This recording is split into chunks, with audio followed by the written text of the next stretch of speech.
오늘은 김씨 가문 종갓집의 제삿날이다. 을에 온 가족이 경건하고 화목한 모습을 보이며 고인에 대한 예를 갖춰야 하는 날. 낡았지만 위세등등한 3칸짜리 한옥 본체에는 진한 향냄새가 자욱했고 그 향은 신성하면서도 숨막히는 갑갑함을 자아내며 공기 중에 맴돌았다. 나는 말없이 부엌 한 구석에 서서 마지막 약식 접시를 제사상에 올릴 상에 차곡차곡 쌓았다. 창문 너머로 모두의 모습이 보였다. 시어머니인 나희 여사는 상석에 앉아 계셨다. 근엄한 표정이었지만 그 눈빛에 서린 득의 양양함은 감추지 못하셨다. 남편과 사별하고 시댁 식구들의 온갖 동정을 한 몸에 받는 형님. 미연 씨는 연신 부드러운 몸짓으로 어르신들께 차를 따르고 있었다. 그 모습이 참으로 현숙하고 가련해 보였다. 그리고 내 남편 용준 씨. 그는 어머니 곁에 어정쩡하게 서서 계속해서 내 쪽을 힐끔거렸다. 애원과 죄책감, 그리고 숨길 수 없는 두려움이 뒤섞인 눈빛이었다. 그는 나를 두려워했다. 어제부터 이 집안 사람들 모두가 나를 두려워하는 법을 배우기 시작했다. 용준 씨의 눈빛을 보았지만 내 마음속에는 한치의 동정심도 잃지 않았다. 그저 차가운 공허함만이 가득할 뿐 기억은 느린 필름처럼 거꾸로 돌아가 나의 희생과 인내가 따뜻한 가정을 가져다 줄 것이라 순진하게 믿었던 지난 날들로 나를 이끌었다. 5년 전 지방소도시 출신이었던 나는 사랑과 그동안 악착같이 모은 전 재산을 들고 이 집의 며느리가 되었다. 나에게는 내세울 만한 집안도 두둑한 혼수도 없었다. 내가 가진 것이라곤 오직 진실한 마음과 부지런한 두 손뿐이었다. 시댁 식구들을 진심으로 대하고 잘 살기만 하면 언젠가 모두가 나를 예뻐해 주리라 믿었다. 용준 씨도 내 손을 잡고 약속했었다. 안나야, 내가 있으니 아무도 당신을 함부로 대하지 못할 거야. 꿀처럼 달콤했던 그 약속은 바다의 거품처럼 허무하게 사라졌다. 결혼 초부터 시어머니는 나에 대한 경멸을 숨기지 않으셨다. 제대로 된 서울식 음식을 할 줄 모른다며 타박하셨고 옷차림이 수수해서 아들 얼굴에 먹칠한다고 핀잔을 주셨다. 친정 부모님이 첫인사 선물로 보내주신 소박한 채소 꾸러미마저 흉을 보셨다. 그럴 때마다 나는 그저 고개를 숙이고 침묵하며 더 노력해야겠다고 스스로를 다독일 뿐이었다. 내가 슬퍼하는 것을 본 용준 씨는 나를 안고 한숨을 쉬며 말했다. 에휴, 엄마도 늙으셔서 그래. 성격이 원래 저러시니 집안 평화를 위해서 당신이 조금만 참아줘. 그래, 나는 참았다. 남편을 잃은 형님 미연 씨가 우리 집에 들어와 살게 되었을 때도 나는 참았다. 온 식구는 형님을 보호해야 할 보물처럼 여겼다. 형님은 아무것도 할 필요 없이 그저 앉아만 있으면 되었다. 형님이 한숨이라도 한번 쉬면 시어머니는 바로 나를 쏘아보셨다.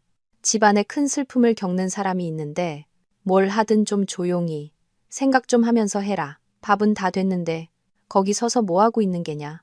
나는 매달 나와 용준 씨가 번 월급의 절반을 시어머니께 드려 형님과 조카의 생활비를 대는 것에도 입을 다물었다. 내가 새로 산 원피스를 형님이 빌려 입고는 실수로 찢어버렸을 때도 나는 참았다. 형님은 그저 멋쩍게 웃으며 말했다. 어머 미안해 동서. 옷감이 너무 얇아서 그랬나 봐.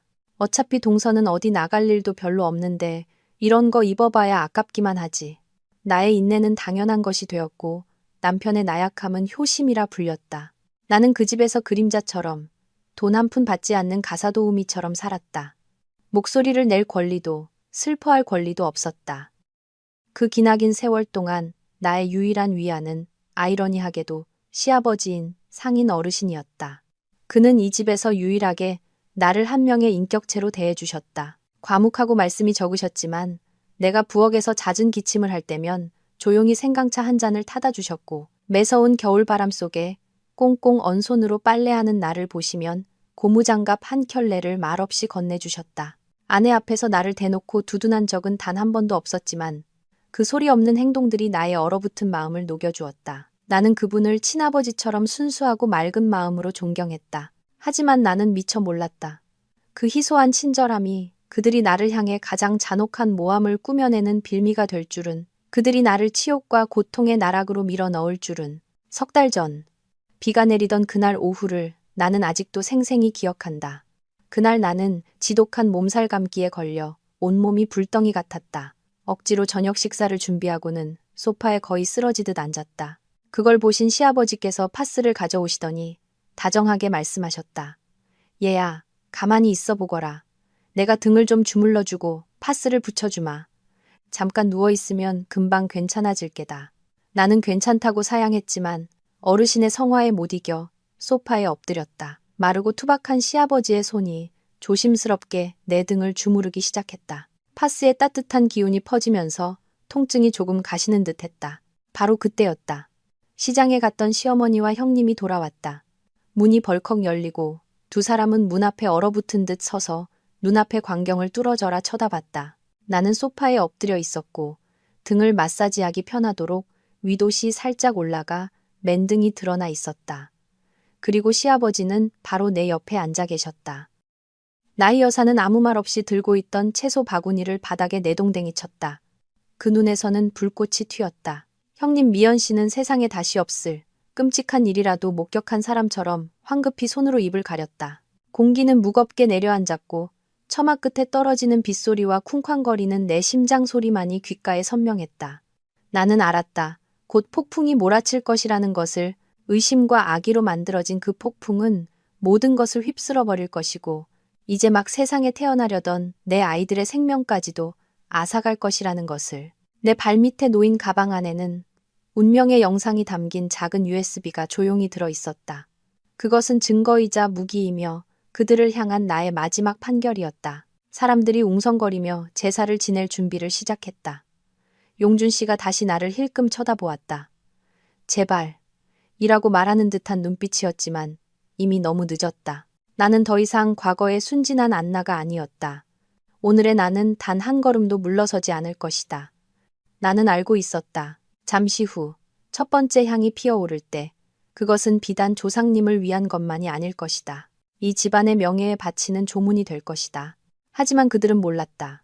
진짜 비극은 이미 석 달 전 어느 비 내리는 오후에 칼보다 더 잔인한 거짓말 한마디에서부터 시작되었다는 것을. 시어머니의 불꽃 튀는 시선과 형님의 위선적인 경악은 내 마음에 영원히 아물지 않을 흉터로 남았다. 시아버지 상인 어르신은 무겁게 가라앉은 분위기를 감지하고 황급히 몸을 일으키셨다. 당황한 기색이 역력했지만 그는 애써 차분히 설명하려 했다. 여보, 미연이 왔구나. 안나가 점심때부터 감기 몸살로 열이 펄펄 끓어서 말이야. 하도 힘들어하길래 등을 좀 주물러주고 있었네. 별일 아니야. 그의 해명은 상황을 진정시키기는커녕 활활 타오르는 불길에 기름을 붓는 격이 되었다. 나희 여사는 이를 악물었고 그 사이로 강철처럼 차가운 목소리가 새어나왔다. 등을 주물러줘요? 말씀 참 잘하시네요. 무슨 등을 주물러주는데 문은 꼭꼭 닫아 걸고 며느리 옷을 등허리까지 걷어올린답니까? 당신 눈에는 얘가 며느리로 보입니까? 아니면 어디 길거리에서 만난 여자로 보입니까? 함부로 손대도 되는 그런 사람으로 보이냐고요? 그녀의 말 한마디 한마디는 단순한 의심이 아니었다. 그것은 마치 불륜 현장을 덮친 듯한 노골적인 모욕이었다. 나는 황급히 일어나 앉으며 허둥지둥 흐트러진 옷매무새를 바로잡았다. 열병과 극심한 수치심, 그리고 끓어오르는 억울함에 얼굴이 화끈거리고 귀가 먹먹해졌다. 어머니, 그런 거 아니에요. 제가 열이 너무 높아서 정신이 없었는데 아버님께서 그냥 도와주시려고. 내가 늘 진심으로 대하려 노력했던 형님 미연 씨는 오히려 시어머니의 어깨를 감싸 안으며 위로하는 척 다가와 칼보다 더 날카로운 말을 내뱉었다. 동서, 그래도 동서가 좀 조심했어야지. 아버님도 남자시고 어른이시잖아. 시아버님이신데.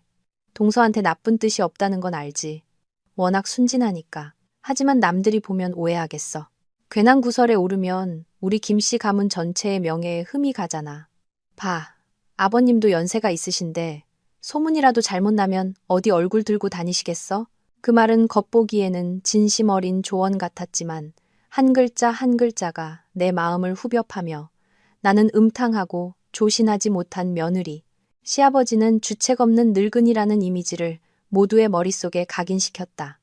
나는 완전히 얼어붙었다. 불과 지난주에 내가 밤을 새워가며 아이를 돌봐줘서 친구 결혼식에 다녀올 수 있었던 바로 그 형님이, 내가 늘 식사 때마다 가장 맛있는 반찬을 양보했던 그 형님이 어떻게 내 앞에서 저렇게 교묘하고 악독한 말을 내뱉을 수 있을까? 시아버지는 분노로 온몸을 부들부들 떠셨다. 그는 낡은 탁자를 손으로 세게 내리쳤고 쿵 하는 둔탁한 소리가 방 안을 울렸다. 여보, 미연아, 그만들 해라. 이 집안에 남이 어디 있단 말이냐. 나는 안나를 내 친딸처럼 여긴다. 아픈 애가 누워있으니 도와준 것뿐인데 당신들 속은 어쩌면 그렇게 뱀에 꼬여서 그런 더러운 상상이나 할 수 있는 것이냐. 내가 이 집에 며느리로 들어온 5년 동안 시아버지가 시어머니에게 언성을 높이는 것은 처음 보았다. 그 뒤늦은 보호가 비록 상황을 되돌릴 수는 없었지만 내 마음에 희미한 온기를 지폈다. 하지만 그것은 동시에 나희 여사의 광기를 폭발시키는 도화선이 되었다. 그녀는 멈추기는커녕 더 큰 소리로 악을 썼다. 두 손으로 가슴을 쿵쿵 치며 마치 세상 모든 배신을 당한 사람처럼 눈물을 글썽였다. 세상에 내가 꼬였다고요? 내가 더럽다고요? 내가 틀린 말 한마디라도 했어요? 그런데도 저거 편을 들어요?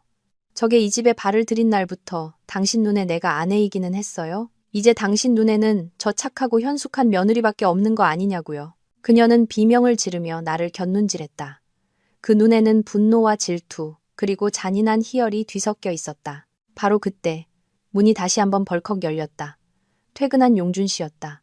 그가 막 집에 들어와 번쩍이는 구두를 벗기도 전에 시어머니가 달려가 그의 팔을 붙잡았다.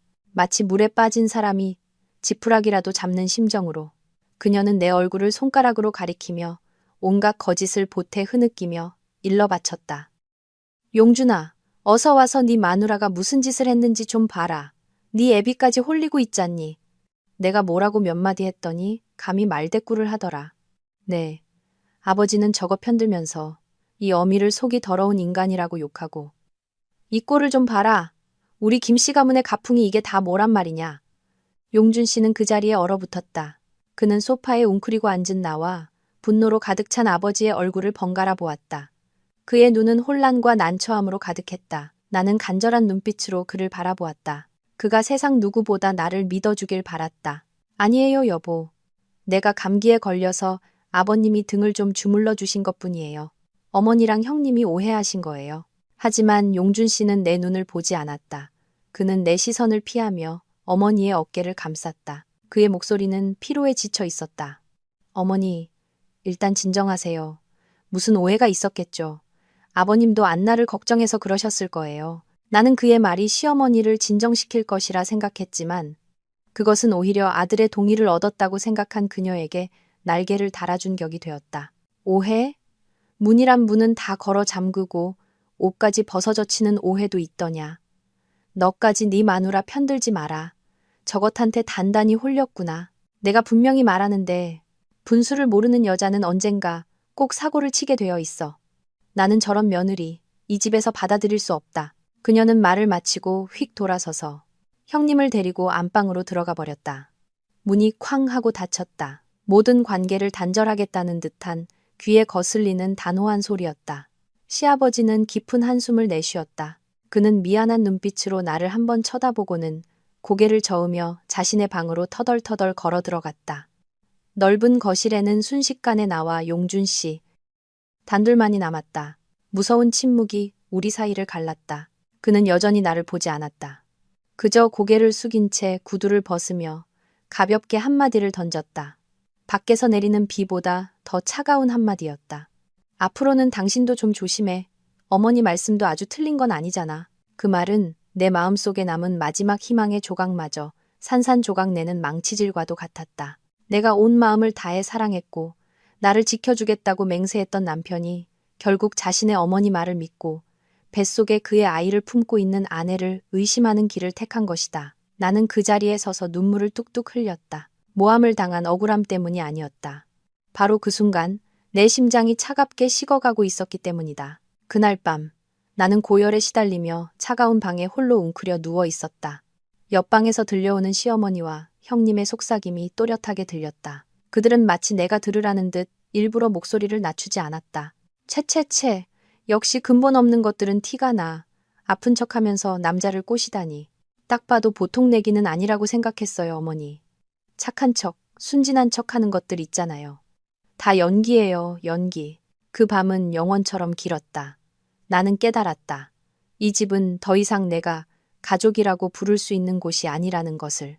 이곳은 보이지 않는 감옥이 되어 매일 의심의 눈초리와 악독한 비난을 마주해야 하는 곳으로 변해버렸다. 그리고 나는 알았다. 이것은 단지 시작에 불과하다는 것을. 그 모함은 의심이라는 토양에 뿌려진 아기의 씨앗이었다. 나는 그것이 곧 싹을 틔워 죽음의 꽃을 피울 것이라는 사실을, 내가 가진 가장 소중한 모든 것을 앗아갈 끔찍한 꽃을 피울 것이라는 사실을 그때는 미처 알지 못했다. 그들은 등 뒤에서의 험담에 그치지 않았다.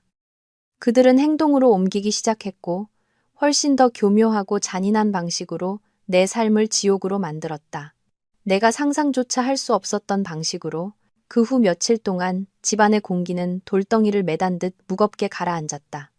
시어머니와 형님은 더 이상 나에게 직접 말을 걸지 않았다. 그들은 침묵과 사소하지만 악에 가득한 행동들로 내 정신을 고문했다. 식사 시간에는 내가 가장 좋아하는 갈치조림이 항상 내 손이 닿지 않는 가장 먼 곳에 놓여 있었다. 내가 정성껏 빨래해서 마당에 널어놓은 옷들은 거들 때가 되면 어김없이 몇 벌이 더러운 웅덩이에 실수로 떨어져 있었다. 내가 물으면 형님은 그저 멋쩍게 웃었다. 어머, 미안해 동서. 바람이 너무 세게 불었나 봐. 다시 빨면 되지 뭐. 그 정신적인 고문은 차라리 욕설보다 더 끔찍했다. 그것은 나의 인내심과 자존감을 조금씩 갉아먹었다. 하지만 나를 가장 고통스럽고 절망적으로 만든 것은 용준 씨의 변화였다. 그는 과묵해졌고 나를 멀리했으며 이유 없이 짜증을 내는 일이 잦아졌다. 퇴근 후 나를 안아주지도, 피곤하지 않은지, 먹고 싶은 것은 없는지 묻지도 않았다. 대신 의심 가득한 질문과 숨김없는 경멸의 눈빛만이 남았다. 오늘 아버님이 또 생강차 끓여주셨어? 요즘 왜 아버님은 당신 먹을 아침 식사만 따로 사오시는 거야? 어머니랑 형님은? 당신, 아버지랑 나한테 뭐 숨기는 거 있지? 요즘 두 사람 너무 친해 보이는 거 아니야? 그의 질문 하나하나가 보이지 않는 칼날이 되어 내 상처 입은 마음에 더 깊은 생채기를 냈다. 나는 설명하려 애썼고 제발 나를 믿어달라고. 나와 시아버지 사이는 부녀지간의 정일 뿐 아무런 부끄러운 점이 없다고 애원했지만 모두 소용없었다. 그의 어머니와 형수가 심어놓은 의심의 씨앗은 이미 그의 마음속 깊이 뿌리를 내렸고 아내를 사랑하던 남편을 밤낮으로 아내의 모든 행동을 감시하는 교도관으로 바꾸어 놓았다. 나는 내 집에서 극심한 외로움과 무력감을 느꼈다. 친정 부모님께는 걱정하실까봐 차마 전화해서 털어놓을 수도 없었고 이곳에는 속마음을 터놓을 만한 친한 친구도 없었다. 억울함은 가슴속에 차곡차곡 쌓여 밤에는 잠을 이룰 수 없었고 낮에는 밥을 넘길 수 없었다. 불과 몇 주 만에 나는 바싹 마르고 얼굴은 수척해졌으며 눈 밑은 늘 검은 그림자가 드리워져 있었다. 그렇게 어둡고 절망적인 순간 한 줄기 희망의 빛이 내 암담한 삶을 비추었다. 내가 임신했다는 사실을 알게 된 것이다. 두 줄이 선명하게 나타난 임신 테스트기를 손에 들고 나는 소리내어 울었다. 행복과 벅찬 감격, 그리고 희망의 눈물이었다. 나는 아이들이라면 이 위태로운 부부관계를 다시 이어주고 모든 오해와 의심을 풀어주며 용준 씨를 예전처럼 내 곁으로 돌려줄 수 있는 기적의 끈이 되어줄 것이라고 생각했다. 나는 그에게 깜짝 선물을 해주고 싶었다. 그날 저녁, 나는 그가 가장 좋아하는 음식들로 성대한 저녁 식사를 준비했다. 부드러운 실크 잠옷을 입고 가슴 두근거리며 그가 돌아와 이 기쁜 소식을 듣기만을 기다렸다. 하지만 집에 들어선 그의 얼굴은 얼음장처럼 차가웠다. 그는 내가 정성껏 차린 식탁에는 눈길조차 주지 않았다. 그는 4번 접힌 종이 한 장을 내게 휙 던지며 소름 끼치게 차가운 목소리로 말했다. 도장 찍어. 나는 떨리는 손으로 종이를 받아 천천히 펼쳤다. 이혼 합의서라는 2글자가 벼락처럼 내 눈을 때렸다. 귀가 웅웅 울리고 눈앞이 핑 돌았다. 왜 이렇게 갑자기? 내가 뭘 잘못했는데요? 용준 씨는 비웃었다. 내가 그에게서 단 한 번도 본 적 없는 시고 경멸에 가득 찬 미소였다. 아직도 순진한 척이야? 내가 너한테 속아 넘어갈 바보인 줄 알아? 이걸 보면 알게 될 거야. 그는 책상 위로 사진 한 뭉치를 던졌다. 사진들이 유리 테이블 위로 어지럽게 흩어졌다. 그것은 나와 시아버지를 몰래 찍은 사진들이었다. 아주 교묘하고 은밀한 각도에서 찍힌 것들이었다. 시아버지가 내게 따뜻한 생강차를 건네주는 사진. 내가 피곤해서 그의 어깨에 기댔을 때 그가 내 머리를 다정하게 쓰다듬는 사진. 심지어 내가 마당에서 미끄러져 넘어질 뻔했을 때 그가 나를 부축해주는 사진까지 있었다. 모두 시아버지가 며느리에게 베푸는 평범한 관심의 순간들이었다.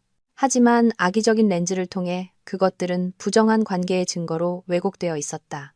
각 사진 아래에는 형님 미연 씨의 부드럽고 둥근 글씨체로 메모가 적혀 있었다. 아들 몰래 시아버지와 부적절한 관계를 맺음, 부부처럼 은밀히 만나는 현장, 빼도 박도 못할 증거.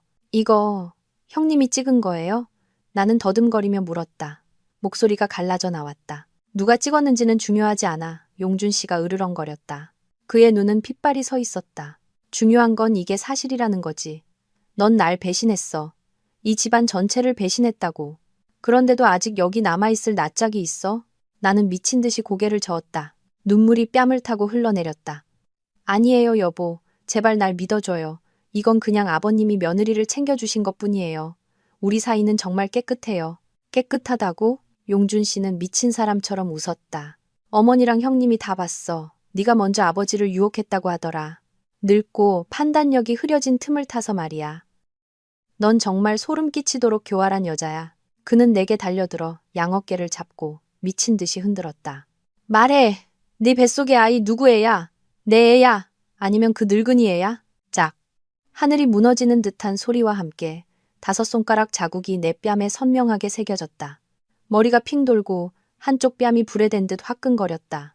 나는 믿을 수 없었다. 내가 온 마음을 다해 사랑했고 내 뱃속 아이들의 아버지인 그 남자가 그렇게 잔인한 말을 내뱉고 조금의 망설임도 없이 나를 때릴 수 있다는 것을 나는 원망과 절망이 가득한 눈으로 그를 쳐다보았다. 그의 손을 뿌리치고 뒤로 물러서며 애써 평정을 찾으려 했다.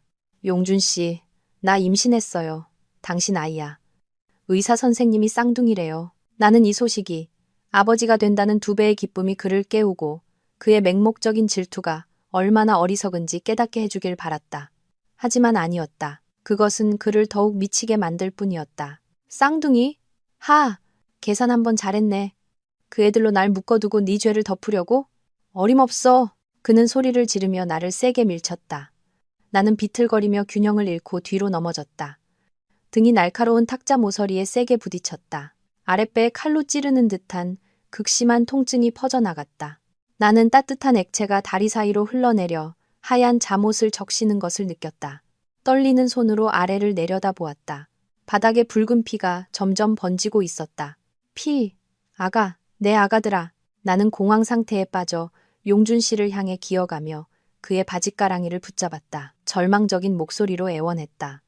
살려줘. 우리 아기들 좀 살려줘요, 용준 씨. 제발, 병원에 데려가줘요. 하지만 그는 그저 차갑게 서서 고통 속에 몸부림치는 나를 내려다볼 뿐이었다. 그의 눈에는 한치의 연민도 동요도 없었다. 그게 네가 배신에 대해 치러야 할 대가야. 그는 얼음처럼 차가운 목소리로 말하고는 돌아섰다.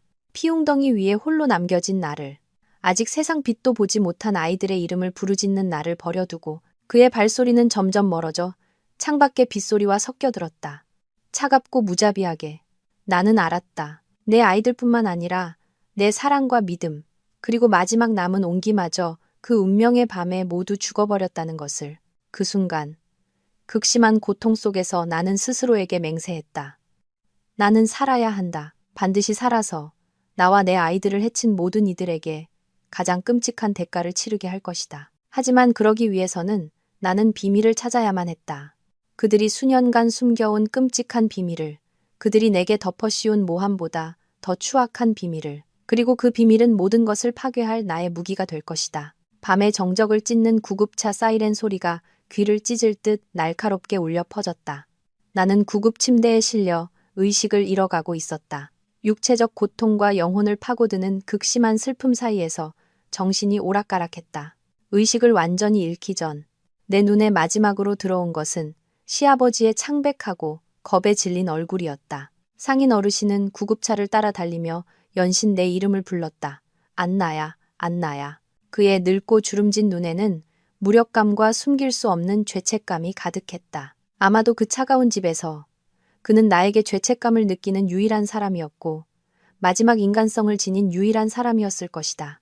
내가 다시 눈을 떴을 때 코를 찌르는 소독약 냄새에 속이 울렁거렸다. 주변은 온통 병실의 차가운 백색뿐이었다. 가장 먼저 눈에 들어온 사람은 엄마였다. 엄마는 병상 옆에 주저앉아 계셨다. 희끗희끗하던 머리카락은 그새 반백이 되어 있었다. 내가 눈을 뜨는 것을 보자 엄마는 황급히 내 손을 꽉 잡았다. 엄마의 고단한 얼굴 위로 뜨거운 눈물이 흘러내렸다. 안나야, 정신이 드니? 엄마 정말 죽는 줄 알았다. 나는 입술을 달싹여 무언가 말하려 했지만 목구멍이 바싹 말라 있었다. 주위를 둘러보았지만 용준 씨도 시댁 식구 누구도 보이지 않았다. 심장이 뼛속까지 시리도록 차갑게 식었다. 나는 조심스럽게 손을 들어 배를 만져보았다. 텅 비어 있었다. 무섭도록 공허하고 차가웠다. 나는 알았다. 내가 그들을, 얼굴조차 보지 못한 내 작은 생명들을 정말로 잃었다는 것을. 아기, 내 아기들은요, 엄마? 내 목소리는 쉬어 있었다. 엄마는 대답 대신 소리내어 흐느끼기 시작했다. 고개를 세차게 저으며 앙상한 어깨를 들썩였다. 그때 중년의 여의사 한 분이 병실로 들어왔다. 온화하고 동정심 어린 눈빛이었다. 그녀는 내 어깨에 가만히 손을 얹었다. 안나 씨, 정말 안타깝게 됐습니다. 충격이 너무 컸고 병원에 왔을 때 이미 과다출혈 상태였어요. 저희가 최선을 다했지만 두 아기를 지킬 수는 없었습니다. 아직 젊으니까 몸 잘 추스르고 이겨내셔야 해요. 의사의 말이 아무리 부드러워도 그것은 수천 개의 칼날이 되어 피 흘리는 내 심장을 동시에 찌르는 것과 같았다. 하지만 이상하게도 눈물이 나지 않았다. 아마 내 눈물은 그 운명의 밤에 이미 다 말라버렸는지도 모른다. 내 마음속에는 이제 활활 타오르는 증오만이 남아 있었다. 모든 것을 불태워버릴 준비가 된 복수의 불길이었다. 병원에 입원해 있던 며칠은 내 인생에서 가장 어둡고 무거운 시간이었다. 나는 먹지도 마시지도 누구와도 말하지 않고 병상에 누워 텅 빈 눈으로 하얀 천장만 바라보았다. 부모님은 걱정으로 애가 탔다. 온갖 말로 나를 달래고 위로하셨지만 내 귀에는 아무것도 들리지 않았다. 내 머릿속에는 오직 한 가지 생각뿐이었다. 죽고 싶다. 죽어서 내 불쌍한 아기들 곁으로 가고 싶다. 이 고통스럽고 위선적인 세상에서 벗어나고 싶다. 용준 씨가 한번 찾아왔었다. 그는 차마 병실 안으로 들어오지 못하고 문 밖에서 서성였다. 그는 많이 야위고 초췌해져 있었다. 푹 꺼진 눈, 헌숙한 얼굴. 그는 나를 보며 무언가 말하려는 듯 입술을 달싹였지만 끝내 아무 말도 하지 못했다. 나는 차갑게 고개를 돌려버렸다. 그 위선적이고 비겁한 얼굴을 더는 보고 싶지 않았다. 그는 한참을 서성이다. 조용히 돌아갔다. 시아버지는 달랐다. 그는 비가 오나 눈이 오나 매일같이 찾아오셨다. 많은 말을 하지는 않으셨다. 그저 조용히 따뜻한 죽과 과일을 가져다 놓고는 내 침대 옆에 앉아 가끔 깊은 한숨을 내쉴 뿐이었다. 그의 침묵 어린 존재가 오히려 내게 작은 위안이 되었다. 어느 날 오후 병실에 단둘이 남았을 때 그가 나의 앙상한 손을 조심스럽게 잡았다. 안나야, 다 내 잘못이다. 내가 그때... 나는 그의 말을 끊었다. 목소리는 여전히 약했지만 이상하리만치 단호했다. 아버님 잘못이 아니에요. 잘못은 사람의 마음속에 있는 거예요. 아버님, 저 더는 살고 싶지 않아요. 이제 미련도 없어요. 제 아이들을 따라가고 싶어요. 상인 어르신은 내 손을 더 굳게 잡았다. 그의 늙은 눈에 눈물이 그렁그렁 맺혔다. 안 된다. 그런 생각하면 안 돼. 너는 살아야 한다. 너 자신과 내 아기들을 위해 억울함을 풀기 위해서라도 살아야 해. 네가 죽으면 그 인간들은 기뻐할 게다. 자기들이 이겼다고 생각하겠지. 그래도 괜찮겠니?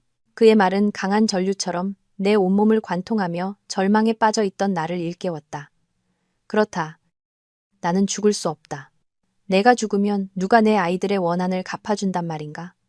누가 저 악랄하고 비인간적인 자들의 진짜 얼굴을 벗겨준단 말인가? 내가 죽으면 그들은 기뻐할 뿐이다. 나는 살아야 한다. 그들에게 내가 쉽게 무너지지 않는다는 것을 보여주기 위해 살아야 한다.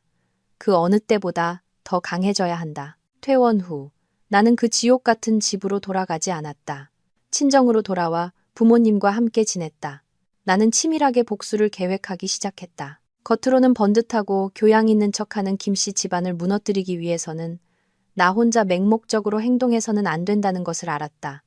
나에게는 증거가 필요했다. 그들을 단번에 사회적으로 매장시키고 다시는 고개조차 들지 못하게 할 날카로운 무기, 치명적인 한 방이 필요했다. 나는 모든 것을 다시 분석하기 시작했다. 형님이 용준 씨에게 보여준 사진들은 분명 의도적으로 찍힌 것들이었다.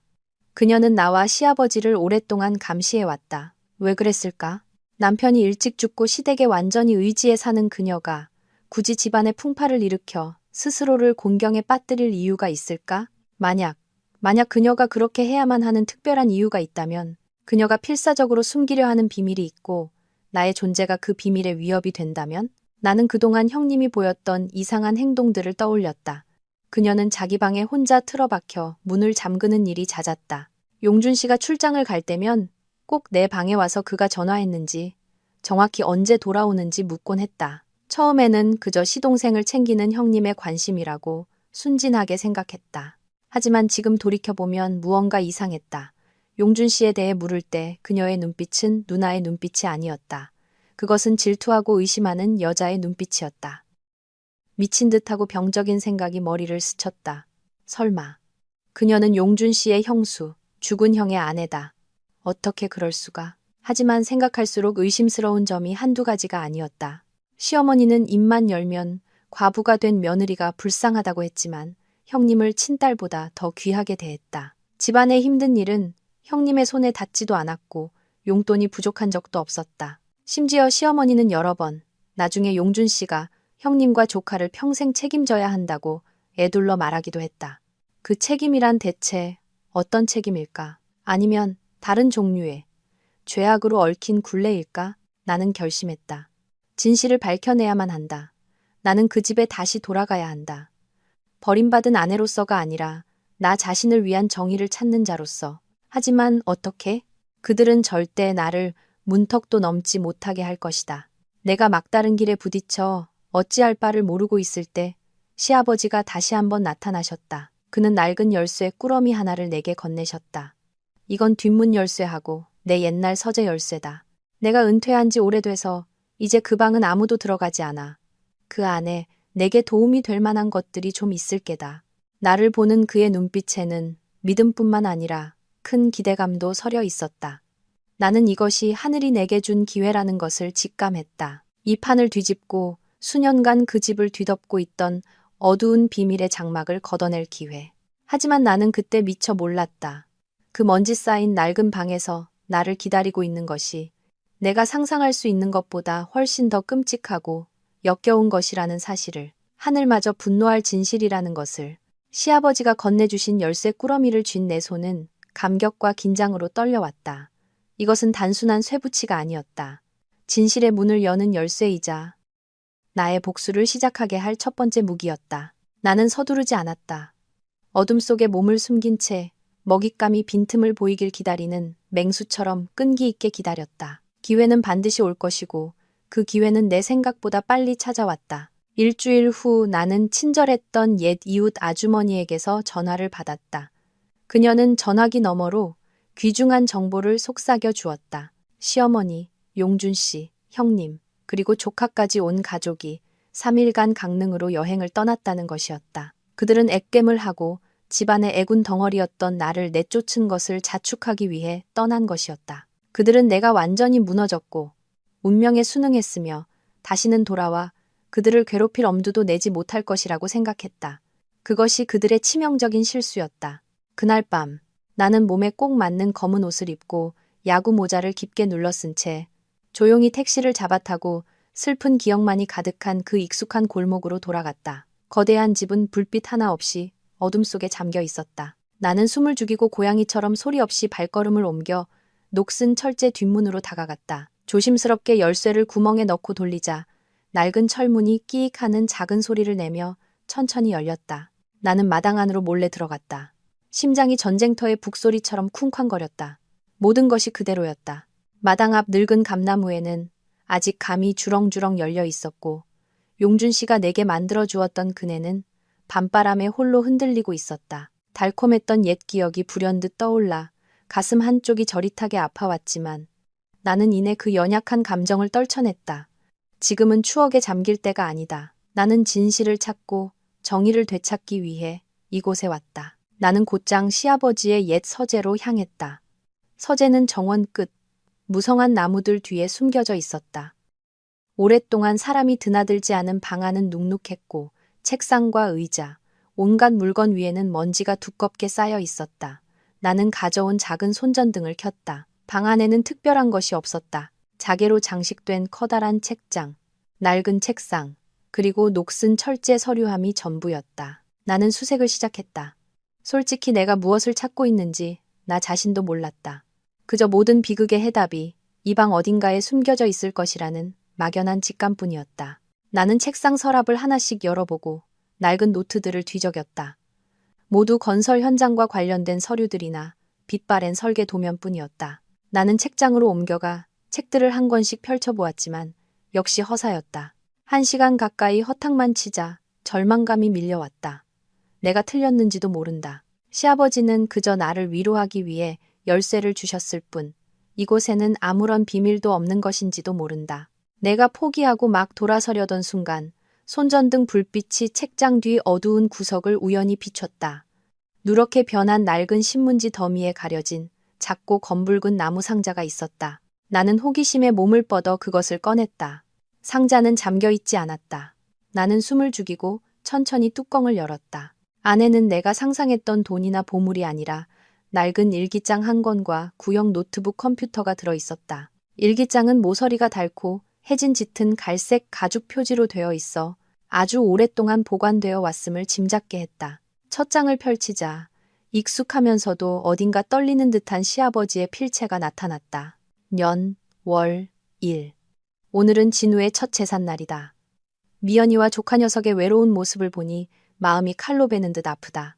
큰아들이 갑작스레 세상을 떠나 온 가족에게 너무나 큰 짐을 남겼다. 아내는 늘 자책하며 진우가 어릴 때부터 선천성 심장병이 있는 줄 몰랐던 자신 때문이라고 말한다. 하지만 나는 그것이 전부가 아님을 안다. 진실은 훨씬 더 끔찍하고 잔인하다. 심장이 미친 듯이 뛰기 시작했다. 나는 떨리는 손으로 다음 장을 넘겼다. 년, 월, 일. 용준이는 갈수록 제 어미를 닮아간다.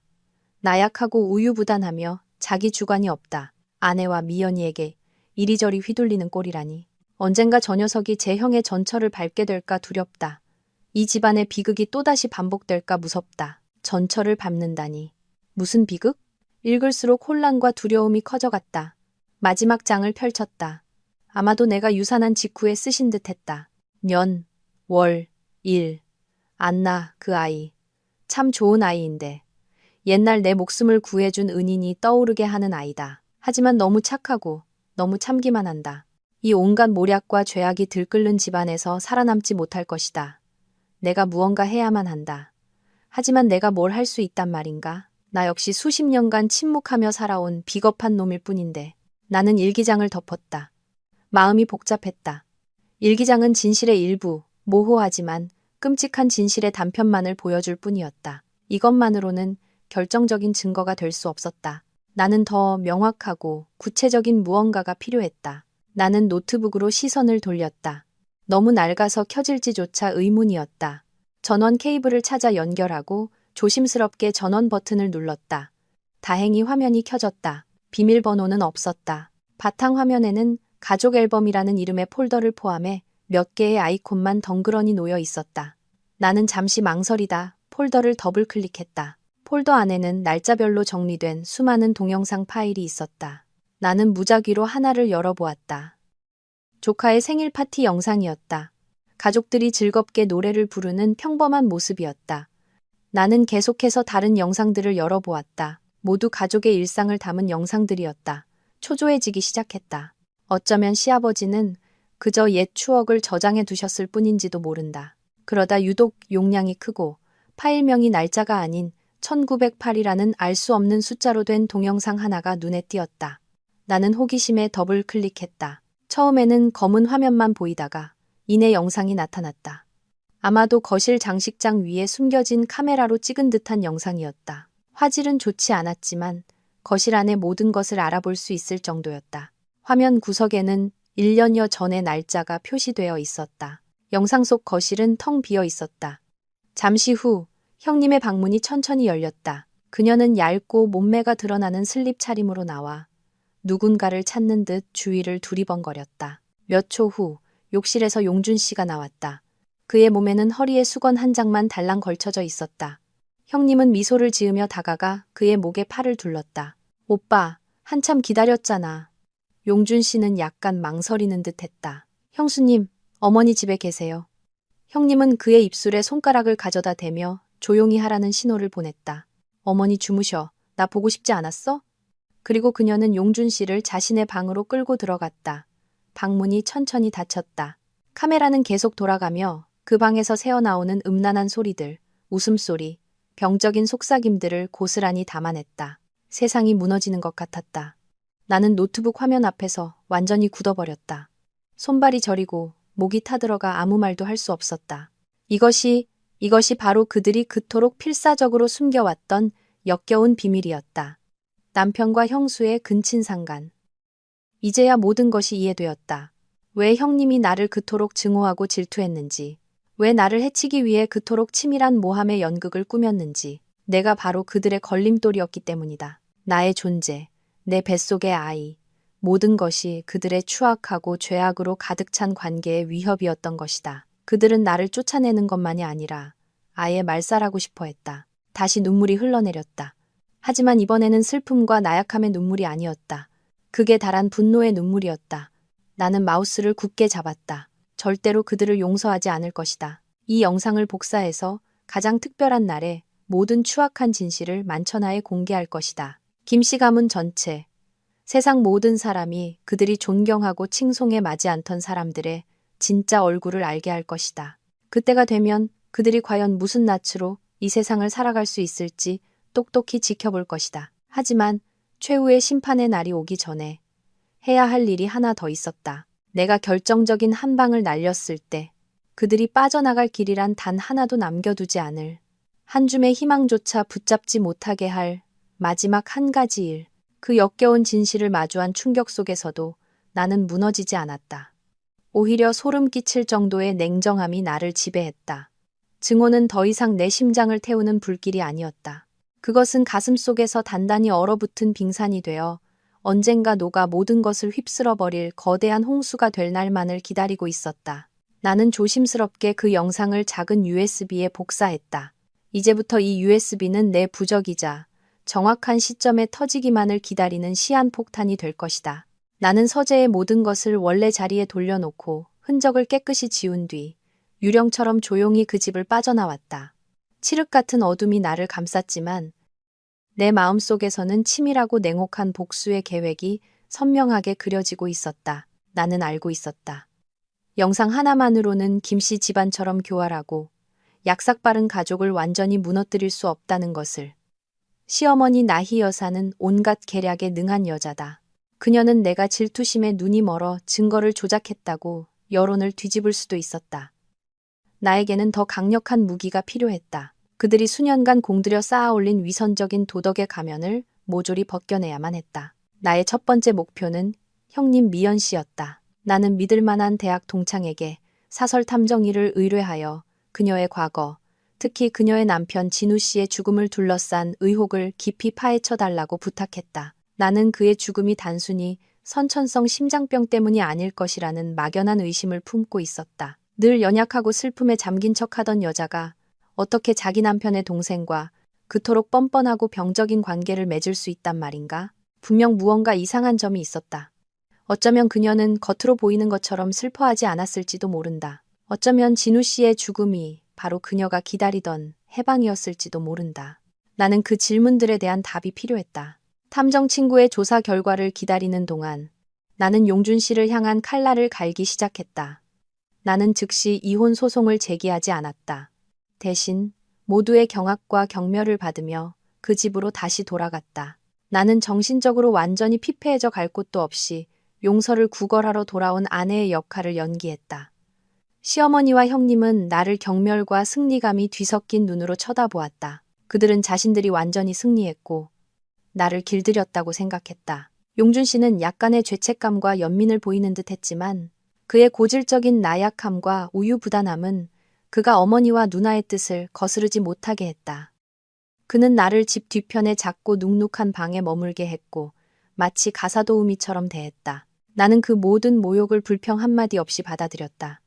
집을 청소하고 삼시세끼 밥을 짓고 온 가족의 빨래를 했다. 나는 침묵하고 눈에 띄지 않으려 노력했고 그들은 점차 나에 대한 경계심을 풀었다. 하지만 그들은 몰랐다. 모두가 잠든 깊은 밤, 나는 완전히 다른 사람이 된다는 것을. 나는 용준 씨가 노트북과 중요 서류를 두는 그의 서재에 몰래 들어갔다. 그의 컴퓨터에 있는 모든 자료를 외장 하드에 복사했다. 용준 씨는 대형 건설 회사에 다녔고 나는 그가 깨끗한 직원이 아니라는 것을 알고 있었다. 그는 하청업체로부터 뇌물을 받거나 공사 자재를 빼돌려 뒷주머니를 채우는 일이 잦았다. 예전에 내가 여러 번 그를 말렸지만 그는 늘 다들 그렇게 해. 이건 불문율이야 라며 내 말을 무시했다.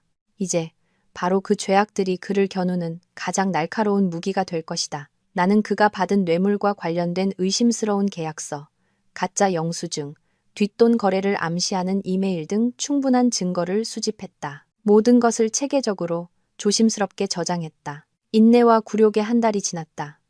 마침내 탐정 친구가 조사 결과를 가져왔다. 그리고 그가 밝혀낸 진실은 내 상상을 훨씬 뛰어넘는 것이었다. 진우 씨는 선천성 심장병 병력이 있었던 것이 맞았다. 하지만 그의 직접적인 사인은 병의 재발이 아니라 극심한 정신적 충격 때문이었다. 그가 사망하던 날 밤, 이웃들은 그의 집에서 큰 다툼 소리가 났다고 증언했다. 그리고 그와 격렬하게 싸운 사람은 다름 아닌 용준 씨였다. 그들은 무엇 때문에 싸웠을까? 탐정 친구는 진우 씨의 절친한 친구를 찾아냈다. 그 친구의 말에 따르면 진우 씨는 죽기 며칠 전 아내 미연 씨와 동생 용준 씨의 부적절한 관계를 의심하고 있다고 털어놓았다고 한다. 그는 엄청난 고통과 분노에 휩싸여 있었고 이 문제의 진상을 밝히려 했다. 그리고 그는 죽었다. 그 후 모든 것은 빠르게 덮였다. 미연 씨는 가련한 젊은 과부가 되어 시댁의 극진한 보살핌을 받았고 용준 씨는 형수와 조카를 헌신적으로 돌보는 착한 동생이자 모범적인 삼촌이 되었다. 끔찍한 죄악을 덮기 위해 완벽한 연극이 펼쳐진 것이다. 나는 탐정의 보고서를 손에 꽉 쥐었다. 분노로 온몸이 떨렸다. 그들은 불륜과 근친상간을 저지른 것뿐만 아니라 한 사람, 형이자 남편이었던 사람을 간접적으로 죽음으로 몰아넣었다. 그리고는 악어의 눈물과 위선으로 죄를 덮고 다른 사람의 고통과 죽음 위에서 편안하고 풍족한 삶을 누려왔다. 이제 내 손에는 필요한 모든 것이 갖춰졌다. 근친상간 영상, 용준 씨의 뇌물수수 증거, 그리고 진우 씨의 죽음에 대한 끔찍한 진실. 나는 이 위선적이고 썩어빠진 가족을 완전히 파멸시킬 충분한 무기를 손에 넣었다. 하지만 나는 즉시 행동에 옮기지 않을 것이다. 성급한 복수는 만족감을 주지 못한다. 나는 기다릴 것이다. 김씨 가문의 제삿날을, 모든 친척이 사방에서 모여드는 그날을, 그들이 가장 중요하게 여기고 세상 사람들 앞에서 가문의 위엄과 기강을 과시하고 싶어하는 바로 그날. 그날이 바로 내가 그들의 모든 위선적인 가면을 벗겨버리는 날이 될 것이다. 모두가 그 화려하고 존경받는 모습 뒤에 숨겨진 추악하고 더러운 실체를 보게 될 것이다. 나는 그들의 가장 성스러운 축제를 공개 재판정으로 그들 자신이 주인공이 되는 비극의 무대로 만들어버릴 것이다. 그들은 내 아이들을 빼앗아갔다. 이제 나는 그들이 가장 소중히 여기는 것, 바로 명예를 빼앗을 것이다. 나는 알고 있었다. 만천하에 발가벗겨지고 가장 가까운 사람들에게 경멸당하고 버림받는 고통은 죽음보다 더 끔찍하다는 것을. 하지만 이 비극의 막이 오르기 전 내가 마지막으로 만나야 할 인물이 한 명 있었다. 어쩌면 이 복수극 전체의 성패를 좌우할 나의 마지막 히든카드. 내가 마지막으로 만나야 할 사람. 이 생사의 게임에서 나의 히든카드가 될 사람은 다름 아닌 시아버지, 상인 어르신이었다. 그는 그 집안에서 유일하게 양심이 남아있는 사람이었고 내가 가장 절망했을 때 유일하게 손을 내밀어준 사람이었다. 그리고 무엇보다 중요한 것은 그 역시 아내와 아들에게 속고 배신당한 피해자라는 사실이었다. 내가 그의 도움이 필요했던 것은 내가 약해서가 아니었다. 나는 이 복수가 단순한 개인적인 원한 해결이 아니라 이 집안의 가장 어른이자 가장 발언권이 있는 사람의 손으로 직접 집행되는 정의와 도덕의 심판이 되기를 바랐기 때문이다. 나는 시어머니와 형님이 쇼핑을 나간 조용한 오후를 택했다. 그의 방문을 두드리자 그는 나를 보고 놀랐지만 온화하게 방 안으로 맞아들였다. 그의 방은 단출했다. 침대 하나, 작은 책상 하나, 그리고 낡은 책으로 가득 찬 책장이 전부였다. 그는 안타까움과 연민이 가득한 눈으로 나를 바라보았다. 안나야, 요즘 괜찮으냐? 너무 마른 것 같구나. 나는 그의 질문에 대답하는 대신 두툼한 서류 뭉치를 조용히 책상 위에 올려놓았다. 아버님, 먼저 이것부터 보세요. 상인 어르신은 떨리는 손으로 서류를 집어들었다. 그것은 진우 씨의 죽음을 둘러싼 의혹에 대한 탐정의 상세한 보고서였다. 읽어 내려갈수록 그의 얼굴은 창백해졌고 마른 손은 종이를 제대로 들지 못할 정도로 심하게 떨렸다. 마지막 줄. 용준 씨가 형의 죽음의 간접적인 원인을 제공했다는 결론에 이르렀을 때 그는 고개를 들어 나를 쳐다보았다. 그의 늙은 눈에는 경악과 고통, 그리고 극심한 실망감이 가득했다. 이게 사실이냐 얘야? 용준이가 이런 짓을 했다는 말이냐? 나는 감정 없는 차가운 목소리로 고개를 끄덕였다. 네, 사실이에요. 저도 믿고 싶지 않았지만 사실입니다. 그들은 우리 모두를, 그리고 돌아가신 분까지 수년간 속여왔어요. 상인 어르신은 책상에 고개를 숙이고 두 손으로 머리를 감쌌다. 그의 앙상한 어깨가 가늘게 떨리고 있었다. 그는 아들의 죄악 앞에서 완전히 무너져버린 아버지의 눈물을, 자신의 가정에서 벌어진 너무나 많은 비극과 위선을 목격해야만 했던 한 남자의 눈물을 흘리고 있었다. 하늘도 무심하시지. 우리 김씨 집안이 무슨 업보를 지었기에 이런 일이. 나는 그가 울음을 그칠 때까지, 조금 진정될 때까지 기다렸다. 그리고 작은 USB를 책상 위에 올려놓았다. 이 안에는 그들의 관계에 대한 빼도 박도 못할 증거가 들어있어요. 저는 이제 모든 것을 손에 쥐었고 그들을 그냥 두지 않을 겁니다. 다가오는 제삿날, 모든 친척들 앞에서 모든 것을 공개할 거예요. 상인 어르신은 고개를 들었다. 나를 보는 그의 눈빛은 더 이상 안타까움이 아니었다. 그것은 연민과 함께 경외감마저 섞인 눈빛이었다. 정말 그렇게 할 작정이냐? 뒷감당은 어찌하려고? 다른 선택이 없어요, 아버님. 그들이 저와 제 아이들을 벼랑 끝으로 내몰았어요. 저뿐만 아니라 세상 빛도 보지 못한 제 아이들을 위해, 그리고 형님을 위해서라도 저는 정의를 되찾아야 해요. 상인 어르신은 한동안 침묵했다. 그의 내면에서 격렬한 갈등이 일어나고 있는 듯했다. 마침내 그는 깊은 한숨을 내쉬었다. 마치 수년간 그를 짓눌러온 무거운 짐을 내려놓는 듯한 한숨이었다. 알겠다. 내가 돕겠다. 내가 너무 오랫동안 침묵했다. 이 집안에서 악이 판치는 것을 보고도 목소리 한 번 내지 못했어. 나에게도 잘못이 있다. 이번에는 더 이상 침묵하지 않겠다. 너와 함께 모든 것을 밝혀내겠다. 나는 상인 어르신이 그렇게 단호하고 신속하게 동의할 줄은 몰랐다. 그의 지지를 얻자 내 계획은 더욱 확실해졌고 힘을 얻었다. 우리는 구체적인 행동 계획을 논의하기 시작했다. 그는 제삿날, 가문의 전통에 따라 가장 어른으로서 모든 자손들 앞에서 한마디 하는 시간이 있다고 했다. 그때가 바로 진실을 터뜨릴 가장 적절한 시점이라고 했다. 그가 서막을 열고 잔잔한 호수에 첫 돌을 던져 파문을 일으킬 것이다. 그리고 내가 결정타를 날려 그들의 모든 위선과 죄악을 집어삼킬 거대한 해일을 일으킬 것이다. 그 후 며칠 동안 나와 상인 어르신은 그 특별한 재판을 비밀리에 준비했다. 나는 내가 가진 모든 증거, 근친 상간 영상, 용준 씨의 뇌물수수 서류, 그리고 그가 쓴 일기장까지를 그에게 보여주었다. 증거들을 볼 때마다 그는 깊은 한숨을 내쉬었다. 용준이가 이 지경까지 타락했을 줄은 몰랐구나. 다 내 잘못이다. 어릴 때부터 제대로 가르치지 못한 내 탓이야. 나는 그를 위로했다. 아버님 탓이 아니에요. 그들의 탐욕과 이기심이 이성과 양심을 모두 가려버린 거예요. 마침내 제삿날이 다가왔다. 나는 순종적인 며느리가 아니라 심판자이자 정의의 집행자로서 그 본가로 돌아갔다. 시어머니 용준 씨 형님의 위선적인 미소를 보았지만 내 마음은 조금도 흔들리지 않았다. 그들은 진실의 막이 오르기 전 인생의 마지막 역할을 연기하고 있을 뿐이었다. 정성껏 차려진 제사상이 놓이고 향냄새가 자욱하게 피어올라 엄숙하면서도 기묘한 분위기를 자아냈다. 모두가 제단 앞에서 경건하게 절을 올렸다. 몇 가지 전통적인 의식이 끝난 후 상인 어르신이 가장 어른으로서 자리에서 일어났다. 그의 낮고 울림 있는 목소리는 모든 사람의 시선을 사로잡았다. 조상님들께 고합니다. 그리고 여기 모인 김씨 가문의 모든 자손들에게 고한다.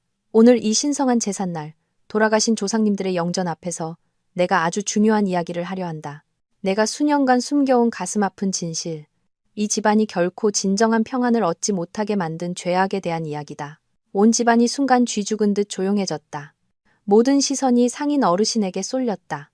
호기심과 불안감이 뒤섞인 눈빛들이었다. 시어머니와 형님은 안절부절 못하는 기색이 역력했다. 용준 씨는 얼굴이 하얗게 질려 나를 한번 힐끔 쳐다보고는 황급히 고개를 숙였다. 나는 알았다. 연극은 공식적으로 시작되었다. 첫 번째 막은 시아버지가 직접 연출한다. 그는 과연 무슨 말을 할까? 아내와 아들의 죄를 얼마나 잔인하게 파헤칠까? 온 집안이 숨을 죽이고 기다렸다. 아무도 그의 다음 말이 끔찍한 붕괴의 서막을 알리는 신호탄이 되리라는 것을, 이 가문의 역사에 영원히 기록될 비극의 시작이 되리라는 것을 알지 못했다. 상인 어르신은 깊은 숨을 들이마셨다. 그의 시선은 제단 위 조상들의 영정을 향해 있었다. 그의 목소리는 떨렸지만 힘이 실려 있었고 한 글자 한 글자가 집안 전체에 울려 퍼졌다. 그 가슴 아픈 진실은 내 큰아들 김진우의 죽음과 직접적으로 관련이 있다. 진우 씨의 이름이 나오자 시어머니와 형님은 전기에 감전된 듯 화들짝 놀랐다. 그들의 얼굴에는 당혹감과 공포가 선명하게 드러났다. 나희 여사는 말을 더듬으며 남편의 말을 끊으려 했다. 여보, 당신 지금 무슨 소리를 하는 거예요? 진우 일은 벌써 오래전에 지난 일이잖아요. 오늘은 제삿날이고 온 친척이 모인 기쁜 날인데 왜 하필 그런 슬픈 이야기를 꺼내요? 상인 어르신은 아내를 쳐다보지도 않았다. 그의 시선은 여전히 제단을 향해 있었다. 마치 돌아가신 분들 앞에서 고해성사를 하는 것 같았다. 그 일은 결코 지나가지 않았소. 지난 수년간 나는 단 하룻밤도 편히 잠들지 못했소. 진실을 말하지 못했다는 죄책감에 시달려왔지. 진우는 단순히 심장병으로 죽은 게 아니오. 그 녀석은 억울함에 가장 사랑하는 사람들에게 배신당한 충격으로 죽은 거요. 여기까지 말한 그는 휙 돌아서서 칼날처럼 날카로운 눈빛으로 나란히 앉아있는 용준 씨와 미연 씨를 쏘아보았다. 그렇지 않으냐? 너희 둘. 용준 씨의 얼굴에서는 핏기가 완전히 가셨고 두 다리는 당장이라도 주저앉을 듯 사시나무처럼 떨렸다. 미연 씨는 황급히 고개를 숙이고 한복 옷고름을 손톱이 하얗게 질리도록 꽉 붙잡았다. 시어머니가 벌떡 일어섰다. 두 손을 허리에 얹고 시장 잡배처럼 날카롭게 소리쳤다. 당신 미쳤어요? 지금 무슨 말도 안 되는 소리를 하는 거예요? 미연이는 가여운 과부고 용준이는 착한 시동생이에요. 걔들이 무슨 죄가 있다고 그런 누명을 씌워요? 당신 입 다물지 못해. 상인 어르신이 갑자기 호통을 쳤다. 그 위험 있고 분노에 찬 고함에 온 집안 사람들이 경악했다. 당신이야말로 당신의 그 맹목적인 비호가 오늘의 이 비극을 만들었소. 내가 아무것도 모를 줄 알았나? 저것들의 그 역겨운 죄악을 평생 숨길 수 있을 줄 알았느냐고. 집안의 공기는 이제 끊어지기 직전에 활시위처럼 팽팽했다. 친척들은 웅성거리기 시작했다. 대체 무슨 일이 벌어지고 있는지 이해할 수 없다는 표정들이었다. 상인 어르신은 그들에게 정신을 차릴 틈을 주지 않았다. 그는 용준 씨를 손가락으로 가리키며 분노에 찬 목소리로 말했다. 너, 내 형이 죽던 그날 밤을 기억하느냐? 네가 형과 다투면서 무슨 말을 했는지 기억나느냐? 용준 씨는 말을 더듬었다. 이마에서는 땀이 비오듯 쏟아졌다. 저는 아무것도 기억나지 않습니다. 네가 기억 못하면 내가 기억나게 해주마. 상인 어르신이 으르렁거렸다. 그의 말 한마디 한마디가 용준 씨의 가슴에 망치처럼 내리꽂혔다. 너는 형에게 내 형수와 부적절한 관계를 맺고 있다고 고백했다. 네가 그녀를 사랑하고 그녀와 함께하고 싶다고 말했지. 바로 내 그 말, 그 역겹고 병적인 진실이 내 형을 갑작스러운 심장마비로 죽게 한 것이다. 네가 바로 내 친형을 간접적으로 죽인 살인자다. 아니에요, 그렇지 않아요. 미연 씨가 갑자기 고개를 들고 비참하게 울부짖으며 가련한 피해자 연기를 이어갔다. 아주버님은 병 때문에 돌아가신 거예요. 저희와는 아무 상관없어요. 아버님, 제발 저희에게 억울한 누명을 씌우지 마세요. 누명이라고? 상인 어르신이 비웃었다. 고통과 냉소가 뒤섞인 웃음이었다. 좋다. 그렇게 끝까지 발뺌하겠다면 증거가 말하게 해주지. 그는 나를 돌아보며 눈짓했다. 안나야, 그걸 내놓거라. 모든 시선이 다시 방구석에서 조용히 있던 며느리, 나에게로 쏠렸다. 나는 침착하게 앞으로 걸어 나갔다. 내 손에는 그 낡은 노트북이 들려 있었다. 시어머니는 불길한 예감을 느꼈는지 미친 짐승처럼 내게 달려들어 노트북을 빼앗으려 했다. 네가 지금 뭘 하려는 게냐? 이 천하에 몹쓸 것이 또 무슨 수작을 부리려는 게야. 하지만 시아버지가 한 발 빨랐다. 그는 아내의 두 팔을 붙잡고 으르렁거렸다. 가만히 서서 똑똑히 보시오. 당신의 그 귀한 아들과 현숙한 며느리의 진짜 얼굴을. 나는 재단 앞 작은 상에 노트북을 올려놓고 운명의 영상이 담긴 USB를 연결했다. 빔 프로젝터도 큰 화면도 필요 없었다. 이 방에 있는 김씨 가문의 친척들이 똑똑히 보기만 하면 충분했다. 나는 재생 버튼을 눌렀다. 영상이 시작되었다. 숨겨진 카메라로 찍은 흐릿한 영상이 선명하게 나타났다. 텅 빈 거실, 얇은 슬립 차림의 미연 씨, 허리에 수건만 두른 용준 씨, 그들의 대화, 그들의 유혹적인 몸짓, 모든 것이 적나라하게 기록되어 있었다. 온 집안이 쥐 죽은 듯 조용해졌다. 들리는 것이라곤 사람들의 거친 숨소리와 노트북 스피커에서 흘러나오는 역겹고 음란한 소리뿐이었다. 잠시 후 웅성거리는 소리가 터져 나왔고 벌집을 쑤신 듯 점점 커졌다.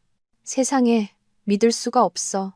이건 근친상간이잖아. 가문의 수치다. 조상님들 뵐 낯이 없어. 망신이야 망신. 시어머니는 노트북 화면을 뚫어져라 쳐다보았다.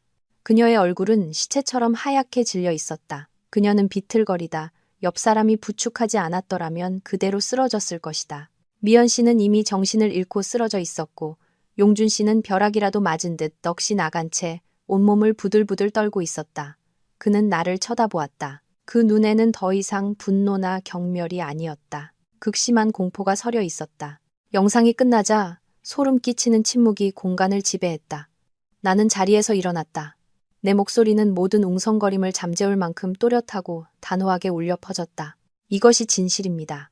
이것이 바로 제가 시아버지와 부적절한 관계라는 누명을 쓰고 구타당해 유산하고 제 아이들을 빼앗긴 이유입니다. 제가 그들의 이 추악하고 죄악으로 가득 찬 관계에 걸림돌이 되었기 때문입니다. 나는 용준 씨를 돌아보았다. 얼음장처럼 차가운 눈빛이었다. 당신은 내게 물었죠. 내 뱃속의 아이가 누구의 아이냐고. 이제 제가 당신에게 다시 묻겠습니다. 당신은 아버지 될 자격이 있습니까? 인간이라고 불릴 자격이라도 있습니까? 나는 그의 대답을 기다리지 않았다. 다른 서류 뭉치를 꺼내 책상 위로 세게 던졌다. 그리고 이것은 당신이 회사에서 저지른 모든 뇌물수수, 공금 횡령의 증거입니다. 나는 당신을 위해 참고 또 참아왔습니다. 하지만 오늘은 더 이상 그러지 않을 겁니다. 이 모든 자료는 내일 당장 당신 회사의 감사팀과 경찰서로 보내질 겁니다. 김씨 집안은 다시 한번 충격에 빠졌다. 그들이 늘 무시하고 경멸하던 며느리가 한 가문을 단숨에 파멸시킬 수 있는 치명적인 증거들을 손에 쥐고 있을 줄은 꿈에도 몰랐을 것이다. 내가 공들여 일으킨 폭풍은 이제 막 모든 것을 휩쓸기 시작했다. 그리고 나는 알았다. 이것은 아직 끝이 아니라는 것을. 마지막 막이 아직 남아 있었다. 모든 것에 종지부를 찍을 마지막 연극. 그들이 죽는 것보다 더한 고통 속에서 살아가게 할, 그들이 저지른 모든 죄악에 대한 대가를 치르게 할 마지막 징벌의 막이. 제사를 지내던 본체는 전례 없는 혼돈에 휩싸였다. 경건하고 엄숙한 분위기는 온데간데 없고 비명과 울음, 욕설이 뒤섞여 귀를 찢는 소음이 되었다. 늘 점잖고 교양 있는 척하던 친척 어른들도 더 이상 평정을 유지하지 못했다. 시어머니는 충격에서 벗어나자 화산처럼 폭발했다. 하지만 그녀의 분노가 향한 대상은 내가 아니라 그녀의 귀한 아들이었다. 그녀는 용준 씨에게 달려들어 그의 가슴을 주먹으로 쿵쿵 내리치며 절망적으로 울부짖었다. 이 몹쓸 놈, 이 짐승만도 못한 놈아. 네가 대체 무슨 짓을 한 게냐. 네가 이 집안을, 이 가문을 다 망쳐놨어. 용준 씨는 아무런 저항도 하지 않았다. 그는 석상처럼 우두커니 서서 매를 맞으며 눈물을 줄줄 흘리며 의미 없는 말만 되뇌었다. 제가 잘못했어요. 어머니, 제가 다 잘못했어요. 미연 씨는 다른 부인네들의 부축을 받아 안방으로 옮겨졌지만 그녀의 처절하고 애달픈 흐느낌은 밖으로 새어나와 마치 불길한 밤의 올빼미 소리처럼 들렸다. 친척들은 순식간에 두 패로 나뉘었다. 한쪽은 그 세모자를 둘러싸고 수군거리며 노골적인 경멸과 혐오의 눈빛을 보냈다. 다른 한쪽은 나를 쳐다보았다. 그들의 눈빛은 복잡했다. 내가 겪었을 고통에 대한 연민과 함께 숨길 수 없는 경외심이 섞여 있었다. 그들은 겉보기에 연약하기만 한 여자인 내가 하루아침에 한 가문을 뒤엎는 천지개벽과도 같은 일을 저지를 줄은 상상도 못했을 것이다. 이 아수라장 속에서 오직 나와 시아버지만이 이상할 정도로 침착했다. 상인 어르신은 제단 옆에 조용히 서 있었다. 그의 늙고 고단한 얼굴에는 고통과 무력감의 주름이 깊게 패여 있었다. 그는 한마디도 하지 않고 자신의 가족이 만든 비극이 눈앞에서 펼쳐지는 것을 그저 지켜볼 뿐이었다. 나는 그의 마음이 지금 나보다 만 배는 더 아플 것이라는 것을 알았다. 가장 사랑하는 이들의 타락과 죄악을 목격해야 하는 아버지의 고통이었다. 나는 그의 곁으로 다가가 앙상한 어깨에 조용히 손을 얹었다. 아버님, 다 괜찮아질 거예요. 상인 어르신이 나를 돌아보았다. 그는 고개를 저으며 피곤한 목소리로 나직이 말했다. 아니다 얘야, 괜찮아지지 않을 게다. 이 업보는 우리 김씨 집안이 평생 짊어지고 가야 할 게야. 그저 내게 미안할 뿐이다. 너를 이토록 힘들게 해서 나는 더 이상 아무 말도 하지 않았다. 내가 해야 할 일은 모두 끝났다. 남은 것은 그들이 스스로 해결하고 자신들의 죄악과 양심의 가책, 그리고 법의 심판에 직면하게 하는 것뿐이었다. 나는 이 위선과 죄악으로 가득 찬 숨막히는 곳을 떠나기 위해 몸을 돌렸다. 바로 그때 용준 씨가 갑자기 무릎을 꿇었다. 그는 주인 잃은 개처럼 내 발치로 기어왔다. 내 다리를 붙잡고 처절하게 울며 애원했다. 안나야, 제발. 내가 잘못했어. 나는 쓰레기야. 인간도 아니야. 하지만 제발, 이번 한 번만 용서해줘. 그 서류들만은 보내지 말아줘. 그러면 내 인생은 끝이야. 감옥에 가게 될 거라고. 제발, 우리가 함께한 세월을 생각해서라도. 함께한 세월? 나는 비웃었다. 그 어느 때보다 차갑고 씁쓸한 웃음이었다. 우리의 세월은 당신이 나를 때려 유산시킨 그날 밤에 끝났어, 용준 씨. 나한테 사과할 필요 없어. 가서 세상 빛도 보지 못한 우리 아기들한테 사과해. 당신이 간접적으로 죽인 당신 형한테 가서 사과하라고. 나는 그의 손을 뿌리치고 단호하게 걸음을 옮겼다. 시어머니가 그것을 보고 황급히 달려와 내 앞을 막아섰다. 그녀 역시 무릎을 꿇었다. 내 평생 상상조차 할 수 없었던 광경이었다. 그토록 오만하고 거만했던 하늘 아래 자신밖에 모르던 그 여자가 내 앞에 무릎을 꿇고 애원하고 있었다. 안나야, 내가 잘못했다. 제발, 네가 원하는 건 뭐든지 다 들어주마. 나를 때리든 욕을 하든 다 괜찮으니. 제발 우리 용준이만은. 그 애는 내가 남은 유일한 아들이다. 그 애한테 무슨 일이라도 생기면 나도 살아갈 수가 없어. 그녀는 뒤늦은 후회의 눈물을 흘렸다. 하지만 내 눈에는 모든 것이 위선이고 서투른 연극으로 보일 뿐이었다. 그녀는 나를 동정해서 우는 것이 아니었다. 나에게 저지른 죄를 뉘우쳐서 우는 것도 아니었다. 그녀는 두려워서, 귀한 아들을 잃을까 두려워서, 이 집안이 완전히 무너질까 두려워서 울고 있었다. 나는 감정 없는 눈으로 그녀를 쳐다보았다. 이제 와서 용준 씨가 어머니 아들이라는 생각이 드세요? 그럼 어머니랑 형님이 함께 저를 모함할 때, 용준 씨가 저를 때릴 때, 어머니는 제가 사람이란 생각은 안 하셨나요? 그때 왜 말리지 않으셨어요? 어머니는 그저 통쾌해하며 제가 고통받는 걸 지켜보기만 하셨잖아요. 모든 게 너무 늦었어요, 어머니. 나는 차갑게 그녀를 비켜서 문을 향해 걸어 나갔다. 그들의 울부짖음과 애원이 등 뒤에서 계속 들려왔지만 나는 단 한 번도 뒤돌아보지 않았다. 본체의 무거운 나무 문이 내 등 뒤에서 쾅 하고 닫혔다. 그것은 내 인생의 가장 어두운 장을 공식적으로 닫는 소리였다. 바깥 하늘은 티 없이 맑고 높았다. 나는 깊게 숨을 들이마셨다. 신선한 공기가 폐부 깊숙이 들어왔다. 마침내 나는 완벽하게 자유로워졌다. 그 후 며칠, 내 예상대로 김씨 집안은 진짜 폭풍에 휩싸였다. 근친상간, 형의 죽음에 대한 간접적인 책임 등 흉흉한 소문은 삽시간에 동네 전체로 퍼져나갔다. 명문가로 존경받던 김씨 집안은 하루아침에 웃음거리, 가문의 수치가 되었다. 그들은 문 밖으로 나설 엄두도 내지 못했다. 어디를 가나 경멸의 눈초리와 등 뒤의 수군거림을 마주해야 했기 때문이다. 미연 씨는 그날 이후 흔적도 없이 사라졌다. 어떤 이는 그녀가 더 이상 낯을 들고 살 수 없어 멀리 산골에 있는 외가로 돌아갔다고 했다. 시어머니는 큰 병을 얻어 자리에 누웠다. 말을 잃고 가끔 헛소리를 하며 진우 씨의 이름만 부른다고 했다. 용준 씨는 즉시 회사에서 해고당했고 내가 제공한 뇌물수수 증거로 경찰 조사를 받게 되었다. 그는 법의 심판을 피할 수 없게 되었다. 수많은 비극이 펼쳐졌던 그 크고 웅장했던 집은 이제 생기 하나 없는 폐가처럼 차갑고 황량해졌다. 그것이 그들이 받아야 할 마땅한 징벌이었다. 감옥에 가는 것보다 더 고통스러운 명예의 완전한 몰락과 평생을 따라다닐 양심의 가책이라는 징벌. 그리고 이 연극 내내 침묵하며 정의의 편에 섰던 한 사람. 시아버지는 이제 자신만의 마지막 선택을 해야 할 때가 왔다. 용서할 수 없는 아내와 아들의 죄악과 정의와 진실 사이에서 그는 어떤 선택을 내릴까? 끔찍한 폭풍이 휩쓸고 간 후 김씨 가문의 집은 폐허처럼 황량하고 차가워졌다. 붕괴는 세상 사람들의 손가락질과 경멸 같은 외부적인 요인에서만 온 것이 아니었다. 그것은 내부로부터 믿음의 상실과 혈육의 정이 끊어지는 데서 오는 부패와 균열에서 비롯되었다. 한때 피로 얽혔던 사람들은 서로에게 이방인이 되었고 심지어 원망의 대상이 되었다. 시아버지 상인 어르신은 아마도 가장 크고 긴 고통을 감내해야 했을 것이다. 그는 아내와 아들에 대한 잔인한 진실과 마주하는 동시에 가문의 어른으로서 자신이 저지르지 않은 죄악의 잔해를 치워야 하는 무거운 책임을 져야 했다. 운명의 제삿날로부터 일주일 후 상인 어르신이 나를 찾아왔다. 그는 눈에 띄게 늙고 야위어 있었다.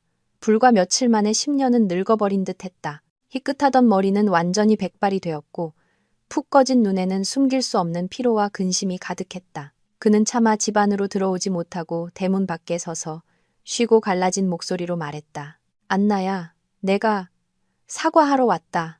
나는 아버지로서도 남편으로서도 책임을 다하지 못했다. 이 집안에 이런 비극이 일어나도록 내버려둔 내 잘못이다. 나는 그를 보며 가슴속 깊은 곳에서부터 연민이 차오르는 것을 느꼈다. 평생을 인내하며 살아온 이 남자는 노년에 너무나 큰 비극을 짊어져야만 했다. 아버님 잘못이 아니에요. 저는 한 번도 아버님을 원망한 적 없어요. 내 잘못이다. 상인 어르신은 고개를 저었다. 그의 목소리는 씁쓸했다. 내가 너무 나약해서 네 시어머니가 제멋대로 하도록 내버려 뒀다. 나는 너희들을 지켜주지 못했어. 너를 지키지 못했고 내 시어미의 맹목적인 사랑으로부터 용준이조차 지키지 못했다. 이제는 아무것도 돌이킬 수가 없구나. 나는 결심했다. 무슨 결심을요? 나는 그가 혹시라도 나쁜 생각을 할까봐 걱정되어 물었다. 저 집을 팔 거다. 그리고 집안의 모든 재산을 세 몫으로 나눌 게다. 한 몫은 절에 시주하여 진우의 넋을 위로하고 한 몫은 네 시어머니와 용준이를 위해 쓸 것이다. 남편이자 아버지로서의 마지막 도리지. 그리고 나머지 한 몫은 내 것이다. 나는 그의 결정에 완전히 얼어붙었다. 아버님, 저는 받을 수 없어요. 저는 아버님 돈이 필요 없어요. 이건 돈이 아니다. 너에 대한 나의 속죄다. 너는 너무나 많은 상처와 고통을 겪었다. 이걸 받고 새 인생을 시작하는데 보탬으로 쓰거라. 거절하지 말아다오. 그렇지 않으면 나는 평생 마음 편히 눈을 감지 못할 게다. 상인 어르신이 간절한 눈빛으로 나를 바라보았다. 나는 어찌해야 할지 몰랐다. 거절하면 그의 마음을 더 아프게 할 것 같고 받자니 그 집안의 돈과는 더 이상 엮이고 싶지 않았다. 내가 망설이고 있을 때 집안에서 엄마가 나왔다. 엄마는 문가에 서서 모든 이야기를 듣고 계셨다. 엄마는 내 곁으로 와 내 손을 꼭 잡고는 상인 어르신을 향해 말했다. 엄마의 목소리는 차분했지만 단호했다. 사장님, 그 마음은 정말 감사히 받겠습니다. 하지만 돈은 저희가 받을 수 없습니다. 우리 안나 아직 젊고 건강합니다. 제 두 손으로 벌어서 잘 살아갈 수 있습니다. 그 돈은 사장님 노후를 위해 그리고 더 필요한 곳에 쓰십시오. 엄마의 목소리에는 원망이나 질책이 없었다. 인생의 풍파를 겪어본 사람만이 가질 수 있는 깊은 이해와 관용이 담겨 있었다. 상인 어르신은 엄마와 나를 번갈아 보았다. 그의 늙은 눈에 눈물이 글썽였다. 사부인, 제가 두 분께 정말 큰 죄를 지었습니다. 지난 일은 지난 일입니다, 사장님. 원망을 품고 살아봐야 사람만 힘들어질 뿐이지요. 우리 모두 이제 나이가 들었으니 남은 날이라도 평안하게 사는 게 좋지 않겠습니까? 엄마가 부드럽게 말했다. 대화는 공감 어린 침묵 속에서 끝났다. 상인 어르신은 더 이상 우리를 설득하지 않았다. 그는 부모님께 인사를 하고 쓸쓸히 돌아섰다. 좁은 골목길 너머로 사라지는 그의 굽은 등을 보며 나는 문득 깨달았다. 이 잔인한 싸움에서 진정한 승자는 없다는 것을. 나, 용준 씨, 미연 씨, 나희 여사, 그리고 상인 어르신까지 우리 모두는 각자의 고통과 상실을 짊어진 피해자들이었다. 몇 달 후 용준 씨가 횡령 및 뇌물수수 혐의로 징역 3년에 집행유예 5년을 선고받았다는 소식을 들었다. 그의 죄에 비하면 가벼운 판결이었다. 아마도 상인 어르신이 백방으로 노력한 덕분일 것이다. 김씨 가문의 본체는 팔렸고 시어머니와 상인 어르신은 교외의 작은 단층집으로 이사했다. 나희 여사는 큰 병을 앓은 후 정신이 온전치 못해 때로는 자식도 알아보지 못한다고 했다. 어쩌면 수많은 죄를 지은 그녀에게 망각은 일종의 구원이었을지도 모른다. 상인 어르신은 병든 아내를 헌신적으로 돌보며 조용히 여생을 보내고 있었다. 내 삶도 점차 안정을 찾아갔다. 나는 집 근처에 작은 꽃집을 열었다. 바쁘지는 않았지만 그 일은 내게 기쁨과 평화를 가져다 주었다. 아이들을 잃은 슬픔은 여전히 마음 한구석에 남아 있었지만 나는 그 슬픔과 함께 살아가는 법을 배웠다. 슬픔을 힘으로 바꾸어 더 나은 삶, 더 의미 있는 삶을 살기로 했다. 하늘에 있는 내 아기들이 엄마를 자랑스러워할 수 있도록. 어느 해 진력, 특별한 손님이 내 꽃집을 찾았다. 용준 씨였다. 막 집행유예 기간이 끝났다고 했다. 그는 전보다 마르고 검게 탔지만 눈빛은 더 이상 나약하지 않았다. 대신 차분함과 세월의 깊이가 느껴졌다. 그는 내 앞에 서서 아무 말 없이 하얀 호접난 화분 하나를 계산대 위에 올려놓았다. 누구에게 선물하실 건가요? 나는 최대한 아무렇지 않은 목소리로 물었다. 용준 씨는 고개를 저었다. 당신에게 사과하려고 샀어요. 그는 고개를 들어 내 눈을 똑바로 쳐다보았다. 지난 수년간 그가 단 한 번도 하지 못했던 일이었다. 안나 씨, 지금 무슨 말을 해도 너무 늦었다는 거 알아요. 그래도 말하고 싶어요. 정말 미안했어요. 나는 나쁜 남편이었고, 나쁜 아버지였고, 끔찍한 인간이었어요. 용서해달라고 바라지도 않을게요. 그냥 부디 잘 지내요. 나는 그를 보았다. 마음속에서 형언할 수 없는 감정이 일었다.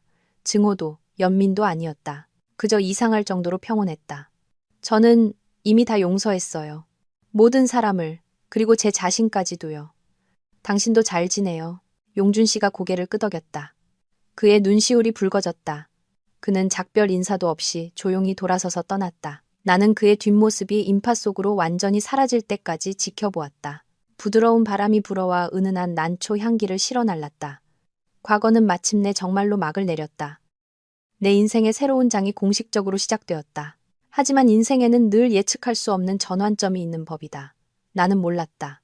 미래의 어느 한 구석에서 또 다른 만남이 나를 기다리고 있다는 것을. 내 운명을 다시 한번 완전히 바꾸어 놓을 만남이. 내 삶은 거센 홍수가 지나간 뒤의 강물처럼 잔잔하게 흘러갔다. 안나의 꽃집은 내 기쁨이자 삶의 터전이 되었다. 매일 다채로운 색깔의 꽃들을 돌보고 손님들의 희로애락이 담긴 이야기를 들으며 소박하고 평범한 것들 속에서 평화를 찾았다. 나는 더 이상 과거에 얽매이지 않았다. 원망과 상처가 내 마음을 갉아먹도록 내버려 두지 않았다. 나는 용서하는 법을 배웠다. 나에게 상처를 준 사람들이 용서받을 자격이 있어서가 아니라 내 영혼이 평온을 누릴 자격이 있기 때문이었다. 시간이 흘러 2년이 지났다. 오늘의 나는 완전히 다른 사람이 되어 있었다. 더 강하고 더 독립적이며 나 자신을 사랑하는 법을 알게 되었다. 새로운 친구들도 많이 생겼다. 우리는 함께 새로운 곳으로 여행을 떠나고 봉사활동에 참여하며 어려운 이웃을 도왔다.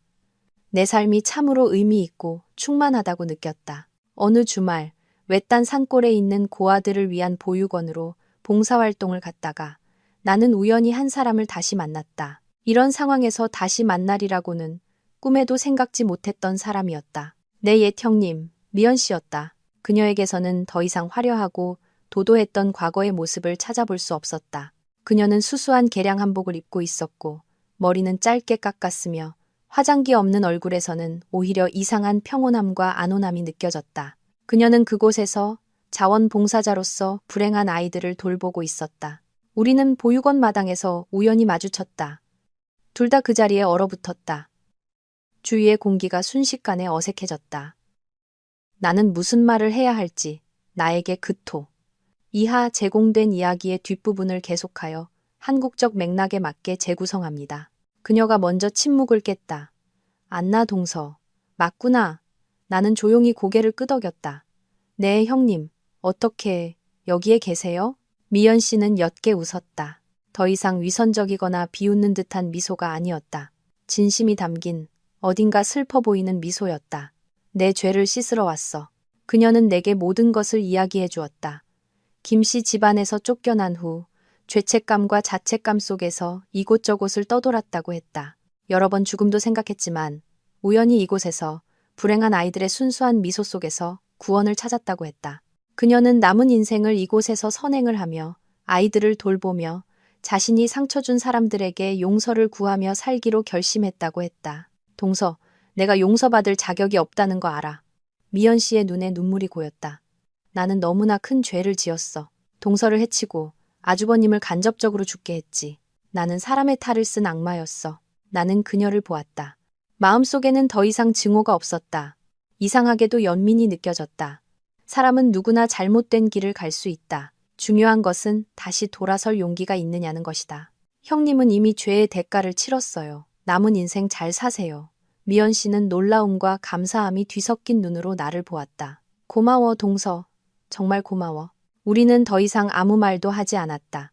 그때의 침묵은 수만 마디 말보다 더 깊은 의미를 담고 있었다. 나는 그녀가 진심으로 뉘우치고 변했다는 것을, 그리고 나 역시 진심으로 그녀를 용서했다는 것을 알았다. 그 뜻밖의 만남은 나에게 용서와 관용, 그리고 인생의 기묘한 전환점에 대해 많은 생각을 하게 했다.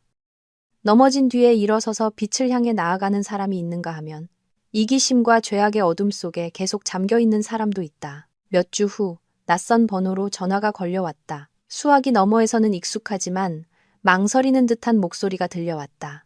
안나 씨, 저예요. 용준이에요. 심장이 쿵 하고 내려앉았다. 아주 오랫동안 연락이 없었다.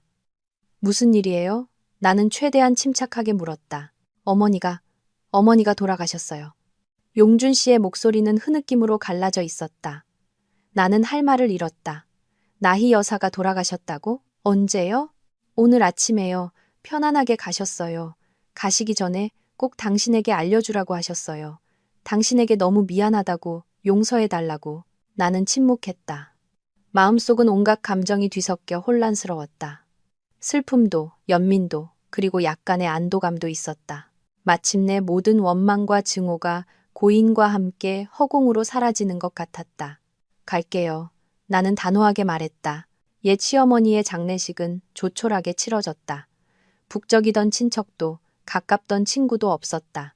몇몇 이웃과 세 부자만이 자리를 지켰다. 나는 그녀의 영정 앞에서 향을 피웠다. 한때는 아름답고 총명했던 여인의 모습은 이제 빛바랜 사진 속 희미한 그림자일 뿐이었다. 인생이란 참으로 짧고 덧없다는 생각이 들었다. 원망, 증오, 다툼, 이 모든 것이 결국에는 흙으로 돌아간다. 오직 사랑과 관용만이 시간 속에 영원히 남을 뿐이다. 장례식이 끝나고 용준 씨가 내게 말했다. 안나 씨, 저 곧 떠나요. 어디로요? 아주 먼 곳으로 가서 새 인생을 시작하려고요. 더 이상 여기 있을 수가 없어요. 이곳에는 너무나 아픈 기억과 죄가 많아요. 나는 고개를 끄덕였다. 가서 건강하세요.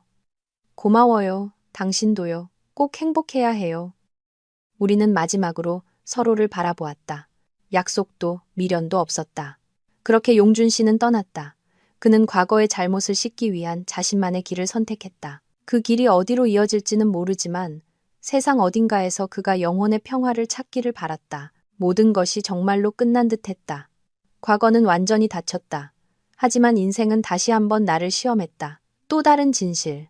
나와 내 잃어버린 아이들과 직접적으로 관련된 더 큰 비밀이 예기치 않게 드러났다. 그리고 이번에는 김씨 집안이 아니라 내가 전혀 알지 못했던 엄마의 과거로부터 비롯된 것이었다. 시간은 상처를 치유하는 강물처럼 흘렀다. 꽃집은 점점 더 유명해졌고 직원을 둘이나 더 고용해야 했다. 내 삶은 바쁘지만 기쁨과 의미로 가득 찼다. 나는 과거의 고통을 거의 잊고 살았다. 현재를 살고 미래를 향해 나아가기로 했다. 그러던 어느 날 낯선 중년 여인이 내 꽃집을 찾아왔다. 엄마와 비슷한 연배로 고급스럽고 우아한 차림새였다. 왠지 모르게 얼굴이 익숙했지만 어디서 봤는지는 기억나지 않았다. 그녀는 자신을 엄마의 오랜 친구라고 소개하며 내게 아주 중요한 할 말이 있다고 했다. 엄마가 평생 숨겨온 비밀에 관한 이야기라고. 그녀는 내게 빛바랜 낡은 사진 한 장을 보여주었다. 사진 속에는 젊고 아름다운 시절의 엄마가 한 남자와 함께 서 있었다. 그 남자는 바로 내 옛 시아버지, 상인 어르신이었다. 나는 내 눈을 믿을 수 없었다. 이게 어떻게? 여인은 한숨을 쉬며 내게 모든 것을 이야기해 주었다. 자네 어머니와 상인 씨는 과거에 서로 사랑하는 사이였네. 세상이 뒤집히는 것 같았다. 엄마와 상인 어르신이 사랑하는 사이였다니. 엄마는 한 번도 그런 말씀을 하신 적이 없었다.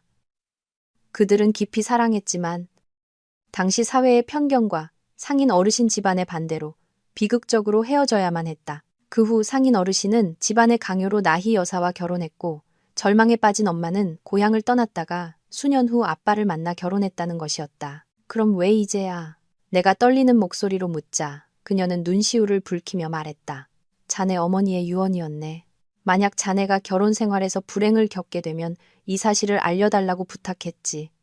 자네가 원망과 오해 속에서 살기를 원치 않으셨던 거야. 나는 할 말을 잃었다. 엄마는 모든 것을 알고 계셨다. 내가 엄마의 옛 연인의 집에 며느리로 들어갔다는 사실을. 하지만 엄마는 침묵을 선택했다. 아픈 과거를 들추고 싶지 않았고 내 행복에 영향을 주고 싶지 않았기 때문일 것이다. 하지만 운명의 굴레는 우리 가족을 놓아주지 않았다. 그리고 한 가지가 더 있네. 그녀의 목소리가 조심스러워졌다. 이건 자네가 잃은 아이들과 직접 관련된 일이야. 심장이 씻는 듯했다. 그게 무슨? 자네가 유산했을 때 자네 어머니는 의심스러운 점이 있다고 생각하셨네. 그래서 몰래 두 아기와 용준 씨의 유전자를 채취해서 검사를 의뢰하셨지. 그녀는 내게 봉인된 유전자 검사 결과지 한 장을 건넸다. 나는 떨리는 손으로 그것을 열었다. 결과는 용준 씨와 두 아이는 친자 관계가 아니라는 것이었다. 벼락을 맞은 듯 했다. 불가능한 일이었다. 그럼 아이들의 아버지는 누구란 말인가? 나는 미친 듯이 기억을 더듬었다. 임신했을 무렵 회사 송년회에서 마셨던 와인 한 잔, 유독 빨리 취했던 그날 밤 나를 부축해 집까지 데려다 주겠다던 영업팀장 광호 씨. 그리고 다음 날 아침 낯선 호텔방에서 깨어났던 기억. 그때 그는 소파에서 잤다며 아무 일도 없었다고 했고 나는 순진하게 그 말을 믿었다. 하지만 며칠 후 그는 갑자기 회사를 그만두고 모든 연락을 끊었다. 끔찍한 의심이 온몸을 휘감았다. 설마 그가? 나는 즉시 수소문하여 그를 찾아 나섰다. 그는 부산에서 부동산 회사 본부장으로 성공한 삶을 살고 있었다. 나는 단숨에 부산으로 달려가 그와 마주했다. 그리고 유전자 검사 결과지를 그의 책상 위에 던졌다. 그는 잠시 당황하더니 이내 경멸적인 미소를 지으며 시치미를 뗐다. 무슨 소린지 모르겠군. 이게 나랑 무슨 상관이지? 그날 밤 호텔에서 무슨 짓을 한 거죠? 내 술에 약을 탔죠. 내가 소리치자 그는 의자에 몸을 기대며 비웃었다. 증거 있어? 2년이나 지난 일인데 네가 뭘 할 수 있겠어? 왜 나한테 그런 짓을 한 거예요? 그는 미친 사람처럼 웃었다. 네가 내가 사랑하는 여자를 빼앗아갔으니까 미연이 말이야. 세상이 다시 한번 무너졌다. 그와 미연 씨는 오래전 연인이었지만 집안의 반대로 헤어졌다. 그는 미연 씨가 진우 씨와 결혼하고 용준 씨와 가까워지는 것을 지켜보며 복수심을 키웠다. 그리고 나를 그 복수의 도구로 삼은 것이었다. 내가 시아버지와 부적절한 관계라는 누명도 당신과 형님이 꾸민 짓이었군요. 그는 태연하게 고개를 끄덕였다. 그래, 널 쫓아내고 미연이가 용준이 옆자리를 차지하게 하려고 했지. 근데 네가 생각보다 강하더군. 당신들은 짐승이야. 나는 울부짖었다. 내 인생을 망치고 내 아이들을 빼앗아갔어. 절대로 용서 못해. 고소? 증거도 없이 누가 네 말을 믿어줄까? 조용히 사는 게 좋을 거야, 안나 씨. 넌 내 상대가 안 돼. 그는 조롱하듯 말하고는 돌아섰다. 그의 말대로 나에겐 증거가 없었다. 절망적이었다. 하지만 포기할 수 없었다. 내 아이들을 위해서라도. 나는 생각했다. 미연 씨. 그녀 역시 그의 계략에 휘말린 피해자일지도 모른다. 그녀의 마음속에 한 줌의 양심이라도 남아있다면. 나는 그녀를 찾아 나섰다. 그녀는 속세를 떠나 외딴 암자에서 지내고 있었다. 내가 찾아가자. 그녀는 모든 것을 예상했다는 듯 담담했다. 그리고 모든 진실을 털어놓았다. 광호는 그녀를 되찾기 위해 접근했고 약을 먹여 정신을 잃게 한 뒤 영상을 찍어 그녀를 협박했다. 그녀는 그의 꼭두각시가 되어 나와 시아버지를 모함하는 일에 가담할 수밖에 없었다. 심지어 진우 씨가 죽던 날 밤, 광호가 그 영상을 보여주며 충격을 주었다는 사실까지. 그는 강간범이자 사기꾼일 뿐만 아니라 살인자였다. 증거가 있어요? 희망을 담아 묻자 그녀는 고개를 저었다. 하지만 이내 무언가 떠오른 듯 낡은 나무 상자에서 구형 휴대폰 하나를 꺼냈다. 이건 광호가 줬던 휴대폰이야. 어쩌면. 나는 떨리는 손으로 휴대폰을 받았다. 다행히 비밀번호는 없었다. 그리고 메시지함에서 나는 결정적인 증거를 찾아냈다. 그가 친구에게 자신의 완벽한 범죄 계획을 자랑하며 보낸 메시지들이었다. 그는 스스로 자신의 죄악을 기록해 놓은 것이었다. 나는 그 휴대폰을 꽉 쥐었다. 마침내 정의를 실현할 무기를 손에 넣었다. 나와 미연 씨는 서로를 바라보았다. 우리는 함께 악에 맞서 싸우기로 했다. 그 명백한 증거들로 광호는 해외로 도피하려다 공항에서 체포되었다. 그는 결국 모든 죄를 자백했고 무기징역을 선고받았다. 재판이 끝난 후 미연 씨는 암자에 남아 남은 생을 속죄하며 살기로 했다. 나는 꽃집과 집을 모두 정리했다. 그리고 그 돈으로 희망재단이라는 이름의 자선단체를 설립했다. 나와 같이 가정폭력과 배신으로 고통받는 여성들을 돕기 위해서였다. 나는 새로운 일에서 삶의 의미와 기쁨을 찾았다. 어느 날 용준 씨에게서 편지가 왔다. 그는 멀리 강원도 산골에서 땀 흘려 일하며 새 삶을 살고 있었다. 그는 신문에서 내 재단 소식을 보았다며 부끄러움과 존경심을 표했다. 그리고 작은 돈을 동봉하며 재단에 보태달라고 자신의 죄를 조금이나마 씻는 방법인 것 같다고 했다. 나는 그 돈을 받았다. 시아버지는 가끔 전화를 걸어와 내 안부를 물으셨다. 그는 정신이 온전치 못한 아내를 돌보며 조용한 평화를 찾았다고 했다. 수많은 폭풍과 비극을 거친 내 인생은 마침내 평온한 항구에 닿았다. 나는 더 이상 외롭지 않았다. 내 곁에는 좋은 친구들과 동료들, 그리고 내가 도왔던 수많은 여성이 있었다. 우리는 서로에게 기댈 수 있는 큰 가족이 되었다. 가끔 밤에 아이들 꿈을 꾼다. 아이들은 더 이상 울지 않는다. 천사처럼 맑게 웃으며 나를 바라본다. 나는 안다. 그들이 평화로운 곳에서 나를 지켜보고 있다는 것을. 나는 미소 지으며 눈물을 흘린다. 행복과 감사의 눈물이다. 살아가고, 사랑하고, 고통 속에서 성장하게 해준 삶에 감사한다. 나의 여정은 계속될 것이다. 사랑과 희망의 씨앗을 뿌리며 내일의 태양을 믿는 모든 이들에게 힘이 되어주는 여정이. 인생은 우리가 용기만 잃지 않는다면 언제나 아름답다.